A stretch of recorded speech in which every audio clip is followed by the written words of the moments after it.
Allah'ın adı ve yadıyla salam ederim siz aziz ve hürmetli tamaşaçılara. Bura Təbrizli ve yaşıl cehennemde 11 tane kırmızı sərbaz bıçaq ağzında meydanda hərifdən təziray eləyəcək. Haşim nikah qıraqda lezgo oynayır, top ayağının altında bir dana pat, dipan qıçı boksamat elədi. Eşdir kali, bərəkanla. Bunlara gərə bu fürsət verməyək. Bu oyuncu əcəb yekədir, onlar çox yekədir. Şüddədir və şoza keşaləsi ilə ötür geçiyor. Bəh bəh, bəh bəh. Oyuncularımız meydan ortasında görünər relax və şik pasqallıq elə. Yəni Eskoçic demə, Arsene Wenger'in tekniklərindən. Bax oyunculara 1-2 bizimki bir dana umqudan göndərdi. Girə bilər Məmmədiyyə, faydalanın amma topu. Geytərdilər. Bu cür pasqallıqlar sonu qola yetişsə, yəni oramızda toydu ha. Oramızda toydu ha. Bu tərəfdə Torabi. Girə bir dana pas. Nə olacaq? Cana, gönlə dalı qabaq pas verirlər. Gönlə burada bir çiliyir. Məmmədədə, Torabi. Gol!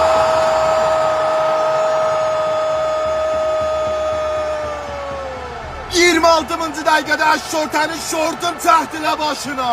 Dedim sizə bura Təbrizdir. Təbrizdə millətin şortu dizinə can duzunluğu. Eşkivəyə başlatmadım bir teridə qulaq az. Bərəkanla traktor. Japonu motor atay biz adıq. Qızışmarıq, qızışdıq. Gəbi yol Allah gərək köməklik eləyər biz dayanaq. Cana paskarlıqlara. Bax Məhəmmətədə. Vır Haşim Nicat. Gol! Amma offside. Amma hafta köpək olub pərçəmi tez qabızdan boğazın yırtıldı burada. Şortayın oyuncularla bu zaviyədə baxan elə bir tay əlçə töhmüzə meydana. Göndərdi, Məmmədədə miat olun. Bərəkanla Beyranlar, Bərəkanla süper seyirlər. Eşq olsun sənə oğlan. Əlçələr şişdi, girə bizim Məmmədiyyə yaxın, göndəriblər. Gələ bunlardan miat olaqlar, qol müsələ çəkədəqlə difiyə. Girə də Bərəkanla Beyranlar. Bətər dərvazada büyündürmüsən və xiyalımızı rahat eləmişsən. Maşallah Torabi meydan ortasında kırmızı tıp gibi görünə topu gönderdi. Vır sarı bala möhkəmdir. Bu cür mövqiyyətlər və zərbələr bizə xoş gəlmir insafən. Əlbəttə bu zaviyədən xoş gəlir. Maşallah İstayl, Bərəkanla duruşuq. Vurdu və girə də Beyran var. Neyse Beyro. Eyvay yox ha. Sen Allah yok ha. Ey vay Beyro. Sen yarımın qalsıydın.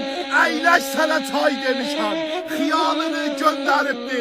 Bəs kimə vay demişəm. Davər zırnasını çaldı. Və cana gəldik ta bu oyun qutuldu. Estrez içində dəydik özümüzə ta qutuldu. Mübarəyimiz olsun. Eşq olsun. Budur traktor.